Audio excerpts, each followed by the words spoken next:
وہ ثاقب جسے وہ اپنا ایک معمولی اور سیدھا سادہ کمرے کا ساتھی سمجھتا تھا، جس کا اس کے خاندان سے دور دور تک کوئی بظاہر تعلق اور واسطہ نہیں تھا، وہ رات کے اس بھیانک اندھیرے میں اس کی بہن کی قبر پر بچوں کی طرح بلک بلک کر رو رہا تھا۔ باسط کا دماغ اس خوفناک حقیقت کو تسلیم کرنے سے پوری طرح انکاری تھا۔ اس کے ذہن کے پردوں پر فاطمہ کا ہنستا مسکراتا اور معصوم چہرہ تیزی سے گھومنے لگا، جو ان کے گھر کے سخت اور گھٹن زدہ ماحول کی وجہ سے آہستہ آہستہ مرجھا گیا تھا۔ اور پھر وہ منحوس اور کالا دن اس کی آنکھوں کے سامنے آ گیا، جب اس کی سرد اور نیلی پڑتی بے جان لاش گھر کے صحن میں پڑی تھی۔ باسط کو شدت سے یاد آنے لگا کہ کس طرح اس کے اپنے گھر والوں نے سماج کی بدنامی اور محلے داروں کے تانوں سے بچنے کے لیے فاطمہ کی میت کو اس انتہائی ویران اور خستہ حال قبرستان میں لا کر انتہائی جلد بازی اور بے حسی کے ساتھ دفنا دیا تھا۔ اسے وہ سرد اور تاریک شام یاد آ گئی جب وہ گنتی کے چند لوگ اس سنسان جگہ پر آئے تھے اور انہوں نے خوف اور شرمندگی کے ملے جلے جذبات کے ساتھ فاطمہ کو اس کچی مٹی کے حوالے کر دیا تھا، اور اس پر مٹی ڈال کر ایسے واپس مڑ گئے تھے جیسے انہوں نے کوئی بہت بھاری بوجھ اپنے کندھوں سے اتار کر زمین میں دبا دیا ہو۔ اس منحوس دن کے بعد سے آج تک ان 2 سالوں میں خاندان کا کوئی ایک فرد بھی غلطی سے اس طرف نہیں آیا تھا۔ کسی نے ایک بار بھی اس ویران قبرستان کا رخ نہیں کیا تھا تاکہ وہ اپنی اکلوتی بیٹی اور بہن کی قبر پر کھڑے ہو کر اس کے لیے بخشش کی دعا ہی مانگ سکے۔ آج باسط کو وہ سارا منظر اور اپنی وہ بے حسی شدت سے یاد آ رہی تھی کہ وہ خود بھی کبھی اس راستے پر نہیں آیا تھا۔ اس نے کبھی مڑ کر یہ دیکھنے کی زحمت ہی نہیں کی تھی کہ اس کی بہن کس حال میں اس ویرانے میں اکیلی پڑی ہے، اور آج ایک غیر متعلقہ اور بظاہر اجنبی شخص اس کی بہن کی اس لاوارث قبر پر آنسو بہا رہا تھا۔ باسط کے اندر بیک وقت غصے، بے پناہ دکھ، شرمندگی اور شدید الجھن کا ایک ایسا ہولناک طوفان اٹھا جس نے اس کے تمام حواس پر مکمل طور پر قابو پا لیا۔ اس سے مزید ایک لمحہ بھی اس درخت کے پیچھے چھپ کر کھڑا رہنا برداشت نہ ہو سکا، اور وہ اندھیرے کی اوٹ سے باہر نکل آیا۔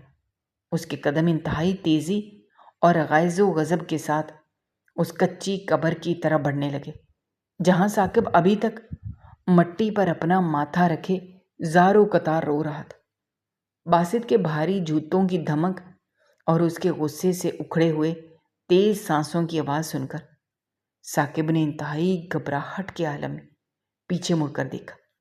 باسط کو اس ویرانے میں رات کی اس پہر اپنے سر پر موت کی طرح ایک ظالم فرشتے کی طرح کھڑا دیکھ کر ثاقب کے چہرے کا رنگ بالکل سفید پڑ گیا اور اس کے جسم کا سارا خون جیسے خشک ہو گیا۔ اس کی آنکھوں میں شدید خوف اور حیرانی امڑ آئی، لیکن اس سے پہلے کہ ثاقب کوئی حرکت کرتا یا وہاں سے اٹھ کر بھاگنے کی ذرا سی بھی کوشش کرتا، باسط نے ایک بھوکے اور زخمی شیر کی طرح اس پر چھلانگ لگا دی۔ اس نے اپنے دونوں ہاتھوں سے ثاقب کے گریبان کو اتنی سختی اور طاقت سے پکڑا کہ کپڑے کے بری طرح پھٹنے کی آواز اس خاموش اور موت زدہ قبرستان میں گونج اٹھی۔ باسط نے اپنی پوری جسمانی طاقت کو جمع کرتے ہوئے ثاقب کو زمین سے اوپر کی طرف اٹھایا اور اسے قبر کی مٹی سے دور دھکیلتے ہوئے ایک پرانے اور دیو ہیکل درخت کے موٹے تنے کے ساتھ دے مارا۔ ثاقب کی پیٹھ جب اس کھردرے درخت سے ٹکرائی تو اس کے منہ سے درد کی ایک دبی ہوئی آواز نکلی۔ اس کا جسم درد سے دوہرا ہو گیا، لیکن باسط کے اندر انتقام اور غصے کی آگ اس قدر شدید بھڑک چکی تھی کہ اسے ثاقب کی کسی بھی تکلیف یا درد کا کوئی احساس نہیں ہو رہا تھا۔ وہ پاگلوں کی طرح دھاڑنے لگا اور اس نے ثاقب کو بری طرح جھنجھوڑتے ہوئے اس سے پوچھنا شروع کیا کہ وہ اس کی بہن کی قبر پر اس وقت کیا کر رہا ہے اور اس کا فاطمہ سے کیا رشتہ اور واسطہ ہے۔ باسط کی آواز میں اتنا درد اور غصہ بھرا ہوا تھا کہ وہ قبرستان کے اس گہرے سناٹے کو چیرتی ہوئی دور دور تک جا رہی تھی۔ ثاقب نے اپنے دفاع میں ایک ہاتھ بھی اٹھانے کی کوشش نہیں کی، وہ بس روئے جا رہا تھا اور اس کے آنسو اس گندے اور مٹی سے لتھڑے ہوئے چہرے پر راستے بناتے ہوئے مسلسل نیچے گر رہے تھے۔ اس نے اپنے کانپتے ہوئے ہاتھوں سے باسط کے مضبوط ہاتھوں کو پکڑنے کی ناکام کوشش کی، لیکن اس کے جسم میں اس وقت اتنی طاقت نہیں تھی کہ وہ کمزوری اور صدمے کے باعث باسط کے قدموں میں گرنے لگا۔ لیکن باسط نے اسے دوبارہ اس کے پھٹے ہوئے گریبان سے کھینچ کر اپنے سامنے کھڑا کیا اور اس کے چہرے پر ایک زوردار اور گونجتا ہوا تھپڑ رسید کیا، جس کی شدت سے ثاقب کا منہ دوسری طرف مڑ گیا اور اس کے ہونٹ کے کنارے سے سرخ خون رسنے لگا۔ باسط مسلسل چیخ رہا تھا اور اس پر سوالوں کی بوچھاڑ کر رہا تھا کہ اسے فوراً سچ بتایا جائے، ورنہ وہ آج اسے اپنے ہاتھوں سے اسی ویران قبرستان میں جان سے مار کر ہمیشہ کے لیے اس زمین میں گاڑ دے گا اور کسی کو اس کی خبر تک نہیں ہوگی۔ ثاقب کی حالت اس وقت ایک کٹے ہوئے پرانے درخت جیسی تھی جو بس آندھی کے ایک جھونکے سے گرنے ہی والا ہو۔ اس نے اپنے خون اور مٹی سے بھرے ہوئے کانپتے ہاتھوں کو باسط کے سامنے جوڑا اور گڑ گڑاتے ہوئے بولنا شروع کیا۔ اس کی آواز دکھ اور مسلسل رونے کی وجہ سے اس قدر بھاری اور روندھی ہوئی ہو چکی تھی کہ اس کے منہ سے نکلنے والے الفاظ بمشکل باسط کی سمجھ میں آ رہے تھے۔ ثاقب نے ہچکیاں لیتے ہوئے اور روتے ہوئے تسلیم کیا کہ اس کا اور فاطمہ کا رشتہ صرف عام جان پہچان یا محلے داری تک محدود نہیں تھا، بلکہ وہ دونوں ایک دوسرے کو بے حد اور دیوانہ وار چاہتے تھے۔ انہوں نے گھر والوں کی مرضی کے خلاف جا کر چھپ کر ایک دوسرے سے نکاح کر لیا تھا۔ یہ سنتے ہی باسط کے دماغ کی تمام رگیں تن گئیں۔ اسے لگا جیسے اس کے سر پر کسی نے ابلتا ہوا گرم پانی انڈیل دیا ہو۔ وہ اس بات پر کسی صورت یقین کرنے کو تیار ہی نہیں تھا کہ اس کی سیدھی سادی فرما بردار اور معصوم بہن ایسا کوئی بڑا قدم اٹھا سکتی ہے۔ لیکن ثاقب کی آنکھوں میں نظر آنے والی سچائی اور اس کے چہرے پر بکھرا ہوا دکھ جھوٹا نہیں ہو سکتا۔ ثاقب نے اپنی سسکیوں کے درمیان باسط کو تفصیل سے بتانا شروع کیا کہ وہ فاطمہ کو اس گھٹن زدہ ماحول اور گھر والوں کے روز روز کے تانوں اور سختیوں سے ہمیشہ کے لیے نکالنا چاہتا تھا۔ وہ اچھی طرح جانتا تھا کہ باسط کا خاندان ایک غریب اور معمولی سی نوکری کرنے والے لڑکے کو کبھی بھی اپنی بیٹی کے لیے اپنا داماد تسلیم نہیں کرے گا، اور اگر اس نے رشتہ بھیجا تو اسے دھکے مار کر نکال دیا جائے گا۔ اس لیے انہوں نے خاموشی سے نکاح کرنے کا یہ مشکل فیصلہ کیا تاکہ وہ کم از کم خدا کی نظر میں ایک ہو سکے اور کوئی انہیں جدا نہ کر سکے۔ ثاقب نے روتے ہوئے کہا کہ وہ بس کچھ پیسوں کا جلد از جلد بندوبست کر رہا تھا تاکہ وہ شہر کے کسی دوسرے کونے میں کرائے کا ایک چھوٹا سا مکان لے کر فاطمہ کو باعزت طریقے سے اپنے ساتھ لے جا سکے اور اسے وہ تمام خوشیاں دے سکے جس کی وہ حقدار تھی۔ وہ دن رات پاگلوں کی طرح محنت کر رہا تھا، زائد وقت تک مشقت کر رہا تھا اور اپنا پیٹ کاٹ کر پیسے جمع کر رہا تھا تاکہ اپنی محبت کو ایک پرسکون اور باعزت زندگی دے سکے۔ لیکن قسمت اور حالات کو کچھ اور ہی منظور تھا۔ گھر والوں کا دباؤ اور زیادتیاں فاطمہ پر ہر گزرتے دن کے ساتھ بڑھتی جا رہی تھیں۔ اسے زبردستی کسی اور رشتے کے لیے مجبور کیا جا رہا تھا جو اسے کسی صورت قبول نہیں تھا، اور اس کی کوئی بھی بات سننے یہ سمجھنے کو تیار نہیں تھا۔ ثاقب نے باسط کو روتے ہوئے بتایا کہ وہ فاطمہ کی بے بسی اور اس کے درد کو محسوس کر سکتا تھا، جب بھی وہ اسے چھپ کر بات کرتی تو وہ مسلسل روتی تھی، لیکن وہ پیسوں کی شدید کمی کی وجہ سے مجبور تھا۔ اس نے فاطمہ سے بس کچھ دن اور مانگے تھے اور اسے دلاسا دیا تھا کہ وہ جلد ہی اسے اس جہنم سے نکال لے گا، لیکن فاطمہ کی برداشت مکمل طور پر جواب دے گئی۔ وہ اس دوہری اذیت کو اپنے کمزور کندھوں پر مزید نہ سہ سکے اور اس نے مایوسی کے عالم میں اس دنیا سے ہمیشہ کے لیے چلے جانے کا فیصلہ کر لیا۔ ثاقب یہ دردناک داستان بیان کرتے ہوئے بچوں کی طرح زمین پر بیٹھ کر بلک بلک کر رونے لگا۔ اس نے اپنے دونوں ہاتھ اپنے چہرے پر رکھ لیے اور اس کے سینے سے نکلنے والی آہیں باسط کے دل کو آری کی طرح چیرنے لگی۔ ثاقب نے روتے ہوئے کہا کہ جس دن اسے فاطمہ کی اچانک موت کی خبر ملی، اس دن وہ اندر سے مکمل طور پر مر چکا تھا۔ اس کا دل پھٹ گیا تھا اور اس کے جینے کی تمام خواہشیں مٹی میں مل گئی تھیں۔ اس نے اس دن کے بعد کئی بار خودکشی کرنے اور اپنی جان لینے کا سوچا، لیکن وہ یہ سوچ کر رک گیا کہ اگر وہ بھی مر گیا تو فاطمہ کی قبر پر کون آئے گا۔ اس لیے اس نے زندہ رہنے کا فیصلہ کیا تاکہ وہ روزانہ رات کو اس کی قبر پر آ کر اس سے اپنے گناہوں کی معافی مانگے، کیونکہ وہ اسے بچانے میں ناکام رہا تھا۔ وہ اپنے آپ کو فاطمہ کا اصل قاتل سمجھتا تھا، کیونکہ وہ وقت پر اس کا ہاتھ نہیں تھام سکا تھا اور اسے اکیلا چھوڑ دیا تھا۔ ثاقب نے اپنے آنسو صاف کیے اور یہ بھی بتایا کہ اس نے باسط کے ساتھ کمرہ صرف اور صرف اس لیے کرائے پر لیا تھا تاکہ وہ فاطمہ کے خاندان کے کسی فرد کے قریب رہ سکے اور اسے دل ہی دل میں یہ سکون محسوس ہو کہ وہ فاطمہ کے آس پاس ہی موجود ہے۔ وہ روزانہ رات کو جب سب سو جاتے تو اس ویران اور خوفناک قبرستان میں پیدل چل کر آتا اور اپنی بیوی کی کچی قبر کے پاس بیٹھ کر اس سے گھنٹوں باتیں کرتا اور اپنے دن بھر کے دکھ درد اس سے بانٹتا اور اسے اپنے کمزور ہونے اور وعدہ پورا نہ کرنے کی معافی مانگتا۔ ثاقب کی یہ تمام درد بھری باتیں سن کر باسط کی گرفت اس کے پھٹے ہوئے گریبان پر بالکل ڈھیلی پڑ گئی۔ اس کا ہاتھ سردی اور صدمے سے سن ہو چکے تھے اور اس کے جسم کی ساری طاقت جیسے کسی نے نچوڑ لی ہو۔ وہ پیچھے ہٹ کر ایک پرانی اور ٹوٹی ہوئی قبر کے کتبے کے ساتھ پیٹھ لگا کر زمین پر بے بسی سے بیٹھ گیا۔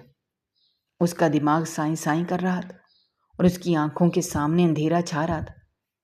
اس کے سامنے اب دو بڑے مجرم کھڑے تھے، ایک وہ ثاقب جو فاطمہ کو بر وقت اپنے ساتھ لے جانے میں ناکام رہا، اور دوسرا وہ خود باسط، اس کا اپنا خاندان، جس نے فاطمہ کو اس قدر مجبور، تنہا اور لاچار کر دیا تھا کہ اسے اپنے گھر سے زیادہ موت کی آغوش پرسکون لگنے لگی تھی۔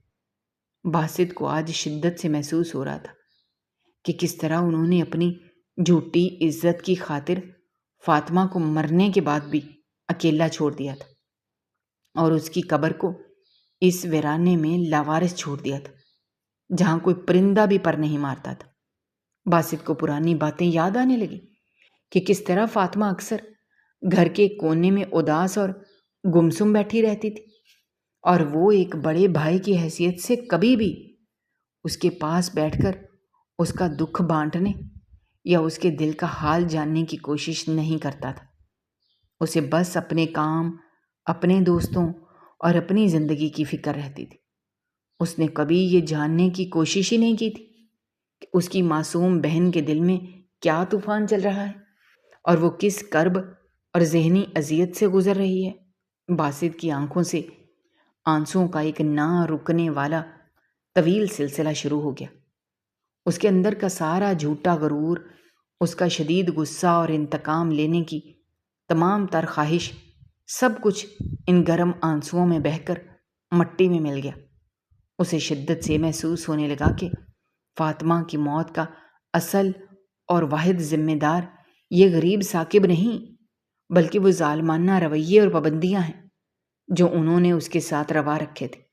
ثاقب ابھی بھی زمین پر گرا ہوا رو رہا تھا اور قبر کی گیلی مٹی کو اپنے دونوں ہاتھوں میں سختی سے بھینچ رہا تھا۔ وہ بار بار فاطمہ کا نام لے کر اس سے معافی مانگ رہا تھا۔ باسط آہستہ آہستہ اپنی جگہ سے اٹھا۔ اس کے قدموں میں اب بالکل کوئی جان نہیں تھی۔ وہ بمشکل اپنے جسم کا بوجھ اٹھاتا ہوا چلتا ہوا ثاقب کے پاس گیا اور اس کے کانپتے ہوئے کندھے پر اپنا بھاری ہاتھ رکھ دیا۔ ثاقب نے ڈرتے ہوئے اور روتے ہوئے اپنا چہرہ اوپر اٹھایا۔ اسے لگا شاید باسط اب اسے مار مار کر اس کی جان لے لے گا، لیکن باسط کی آنکھوں میں اب کوئی غصہ یا انتقام نہیں تھا، بلکہ ایک بہت گہرا اور لامتناہی دکھ تھا، اور ایک ایسا پچھتاوا تھا جس نے اسے اندر سے کھوکھلا کر دیا تھا۔ باسط وہیں اسی گیلی اور سرد مٹی پر ثاقب کے ساتھ بیٹھ گیا۔ اس نے اپنے منہ سے ایک لفظ بھی نہیں کہا، بس اس کچی قبر کی مٹی کو اپنے کانپتے ہاتھوں سے چھوا، وہ مٹی جو برف کی طرح ٹھنڈی اور نم تھی۔ باسط کا دل شدت غم سے پھٹ رہا تھا۔